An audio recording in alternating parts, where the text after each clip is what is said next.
بحضور رئيس مجلس القضاء الأعلى المستشار عيسى أبو شرار ورئيس ديوان الموظفين العام الأستاذ موسى أبو زيد وأعضاء اللجنة الفنية، انعقدت اليوم ورشة عمل لمناقشة بطاقات الوصف الوظيفي الخاصة بالهيكل التنظيمي الجديد لمجلس القضاء الأعلى. منذ العام 2006 لم يشهد الهيكل التنظيمي أي تطوير، وجاء الهيكل الجديد ليشكل رافعة لتنظيم العمل القضائي بما يتناسب مع طبيعة العمل في المحاكم النظامية وإدارات المجلس. احنا اليوم موجودين في قاعة المركز الإعلامي القضائي، فريق مجلس القضاء الأعلى وزملائنا في اللجنة الفنية لبطاقات الوصف الوظيفي. بعد إقرار الهيكل التنظيمي الخاص بمجلس القضاء الأعلى من قبل جهة الاختصاص مجلس الوزراء، نستكمل الإجراءات اللازمة وفق النظام المعمول به. نناقش هذه ورشة العمل الأولى التي نناقش فيها مسودات بطاقات الوصف الوظيفي. بطاقات الوصف الوظيفي تحدد مهام ومسؤوليات وكفايات شاغلي هذه الوظائف. الوظائف الإشرافية التي كان لها انعكاس على الهيكل التنظيمي، كل وظيفة إشرافية لها بطاقة وصف وظيفي تحدد المهام والمسؤوليات.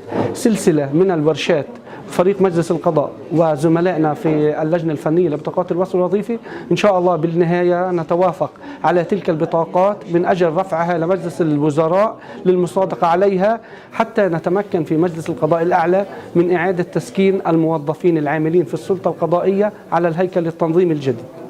طبعا سلسلة هذه الورشات ستستمر حوالي مدة شهرين، إن شاء الله شهرين مدة كافية لنتوافق على تلك البطاقات. الورشة تكتسب أهميتها من خصوصية المحاكم أو السلطة القضائية في دولة فلسطين.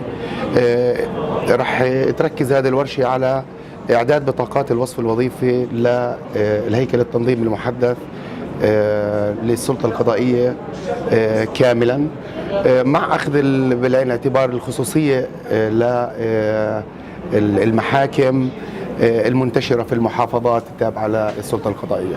سيتم تقسيم المشاركين إلى مجموعات حسب الوحدات التنظيمية المرسخة أو المكرسة على الهيكل التنظيمي المعتمد، ومتوقع انه خلال شهرين من تاريخه ان شاء الله يكون صار في عندنا عمليه تحليل وظيفي متكامله، ونخرج ببطاقات وصف وظيفي يتم تقديمها للجهات المختصه للاعتماد.